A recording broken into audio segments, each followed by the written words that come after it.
All right, now. All right, people. It's an old song back in the day, and I'm not too proud to beg. I ain't too proud to beg. You understand? I'll beg and beg and beg. Well, Scripture says, why are you going back to beggarly ways? Begging. Churches sometimes beg. Televangelists beg.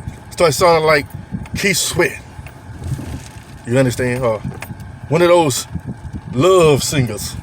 You understand? Begging and begging. Not to beg for anything. If you go by Scripture, God said, I know exactly what you need. You understand? I know exactly what you need. I know what you need before you ask me. You understand? Patience and humbleness, all this goes hand in hand. It's the thing, people. What made me do this video is I was listening to a station. I listen to this station all the time. I listen to gospel stations. I love it. I know they got to make funds and all this to survive.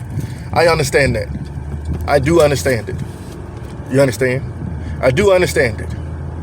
But well, also, if I'm going to pay my funds for a radio station, you might want to broaden your horizons. Oh, man, what are you talking about, Houston? Why I only hear one type of music? But they seem fit. I'm tired of listening to the same. I got to go from one station. I got to listen to this type of gospel here. And I got to go over there and listen to this gospel station. Then I got to go there and, oh, man, who are you catering to? I don't know. Your style? I don't know. I guess. You understand? Amazing. Amazing, people. You have not because you ask not. You have not because you ask not. You understand? And sometimes it'll make you feel bad. Like, I went to a church one time and they was complaining to the congregation about the air conditioning. I was like, oh, really? Oh, that's amazing. That the men of God got to consult to those things. You understand? Now, yes, God has specifics. He have done these things before. He have done these things before. But people have abused this. I always go back to the Old Testament when they was building the tabernacle of the Lord. And people just giving, they told people what they needed the funds for. You understand? But I'm going to tell you something they never tell people to do. They never tell people we got enough. You ever pay attention to that? They never say we good, you don't have to give anymore. Well, I'm going to tell you what Moses and Aaron and they did. I'm going to tell you this story. Hey, don't be greedy. That's all I'm going to tell you. Don't be greedy. They were building the tabernacle. They got so much stuff. He was like, Moses, hey, man, the people have gave so much, man. We got more. Now, that takes a type of character to do that. Hey, we got enough. He said, tell the people to stop giving. Woo! Hey, I ain't knocking you. But can you do that part too? Can you tell people enough is enough? No,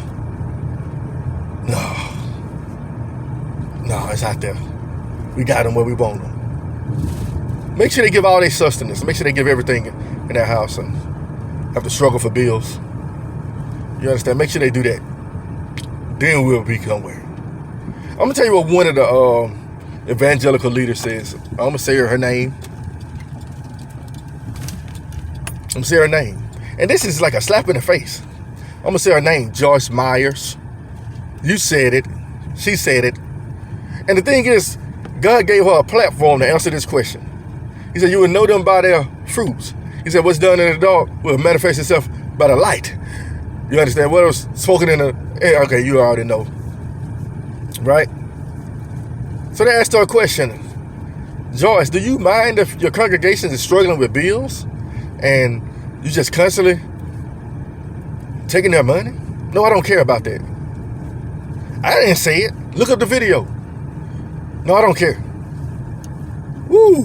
That sounds like something Aaron would have did. I don't care. That's not compassion. But they tell you to give with compassion. As far as make sure your bills are paid, I don't care if you pay your bills or not. Just give to me. I'll make sure your bills are paid. Not. Come on, people. Stop letting people trick you. Let's stop letting people trick you. You see, people are afraid to expose people because you know why a lot of these evangelical leaders don't want to expose nobody? Because they don't want their deeds exposed. Do you understand? It's like a person that steals not telling on another thief. Why did I use stealing? Oh, where have you defrauded your people? The cries of the poor has reached my ears. You understand? When have you defrauded my people? You did to the least of them, you did it to me. Greater judgment, greater condemnation. But you know what though? People, it's time for y'all to wake up. If that church is bigger than 3 football fields and you struggling on your bills, you might want to swallow the blue pill before that church start making you ill, because they ain't going according to God's will. They're not keeping it real. And I'm going to tell you like it ill. You understand? Hey, you better open your eyes. You wonder why your house going down.